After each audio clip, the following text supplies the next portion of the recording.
Sadly, some of the most successful brands have disappeared due to changing economies, technologies, and shopping trends. Even some of the more iconic ones have struggled to stay in business. Oftentimes, it's because they failed to adapt to consumers' needs. In this video, we will have a look back at some iconic brands that no longer exist. Borders was once a premier book retailer, but it was not able to keep up with the technological changes of the 2000s. This was a time when readers were switching to ebooks, and Borders was focusing on growing their CD and DVD department. The company kept building new stores despite lacking a solid digital or online plan. At one point, they even outsourced their online sales to Amazon. By 2011, their stores were shut down, and the history book on this retail giant was closed forever. Pan American World Airways was founded in 1927, and they once dominated the international travel with their airline business. This company had a high-tech computerized global reservation system that revolutionized air travel across the Atlantic and the Pacific. But sadly, they are no longer around. F.W. Woolworth became one of America's most iconic retail stores during its 117-year existence.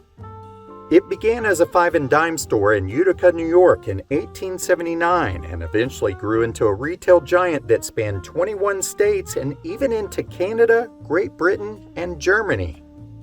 In their later years, Woolworth struggled to stay relevant as shopping malls and other chain stores grew in popularity. In 1997, the iconic store closed all of their locations for good. At one time, Toys R Us was the largest toy retailer. Kids everywhere dreamed of going in there and shopping for their favorite toy. But billions of dollars of debt and changing retail habits put an end to Toys R Us. They struggled with increasing competition from large discount stores like Walmart and Target. Then, when Amazon came around, it seemed to be the nail in the coffin for them. They had a mountain of debt when they leveraged a buyout in 2005, but when they filed for bankruptcy in 2017, it forced them to shutter all of the stores the following year. There have been several attempts to bring this toy retailer back, but it has not been easy for them. Time will tell on whether or not this iconic store will ever be successful again. Blockbuster became the largest video rental store in the United States. Even if you never went there, you still knew who they were. They prided themselves on having a huge collection of movies, but their movies were slightly different sometimes. The company was against violence and various other things, so big hit movies often had blockbuster cuts as they were known, particularly in the VHS era. Over the years, movies became increasingly popular through places like Redbox and Netflix. Blockbuster failed to move into these markets, which meant an eventual end for them. Dish acquired the company in 2011, and by 2013, the last remaining corporate-owned store had closed. Today, there is one Blockbuster franchise that has remained open, and it is located in Bend, Oregon. Tower Records became the mega music store and the place to go when you were looking for something by a specific artist or band. This store began in Sacramento, California in 1960, and they were known for their extensive music stock and well-informed clerks. The company eventually expanded across the country and worldwide, but in the process, they also accumulated a lot of debt. When the rise of digital and music downloading sites like iTunes became popular, it meant the end. Tower Records filed for bankruptcy in 2006. Compaq was a short-lived computer company that lasted from 1982 to 2002. However, during that time period, they became hugely popular and they became a leading supplier of personal computers throughout the 1990s.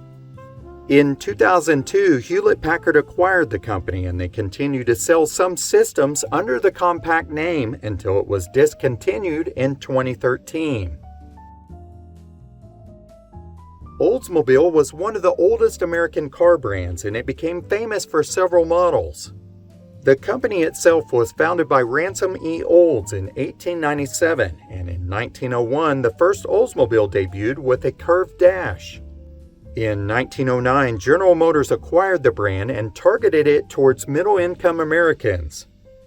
Oldsmobile remained popular for decades, and the Oldsmobile Cutlass was the best-selling car in America during the 80s. But by 2000, sales were declining, and the last Oldsmobile, which was an Alero, rolled off the assembly line in 2004. Howard Johnson's became instantly recognizable to anyone traveling down the road when they spotted the orange roof. Tons of families made pit stops there through much of the 20th century to enjoy their consistent menu and reasonable prices. The restaurant began outside of Boston in 1925 when Howard Deering opened an ice cream stand. They reached their peak during the 1970s with more than 1,000 locations across the country, and more than 500 of them had motor lodges, which began in the 1950s. During the 1980s, the chain was sold to Marriott and the restaurants were closed. A single franchise location remained open until 2017. At one time, Sears was America's top-selling store, and they became famous for their catalogs, which offered more than you could ever want. But in recent years, the once iconic store has struggled to stay relevant in today's retail market. Today, there are about a dozen locations left, and their future is still very much uncertain. Montgomery Ward was another company that was very similar to Sears, and they began in Chicago in 1872. The major difference was Montgomery Ward was doing it first. By 1883, their catalog had grown to 240 pages and 10,000 items. It was not until 1896 when they had their first major competitor, which was Sears. In 1908, the company opened a 1.25 million square foot building, which stretched nearly 1/4 mile along the Chicago River and served as the company's headquarters. From there, the company continued to grow across the U.S. In 1985, the company closed its catalog business after 113 years in operation and began renovating their stores.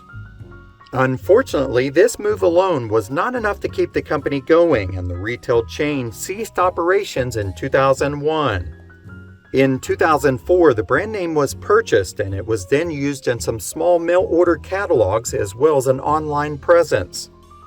The brand is still going today, and it can be found on Amazon, but it's really like a separate company than what you saw prior to 2001. For many of us, these brands have some special memories that are associated with them. Even if you didn't purchase something from them, then I'm sure you remember their ads or commercials. Do you have any special memories or experience with these brands? Let us know in the comments below.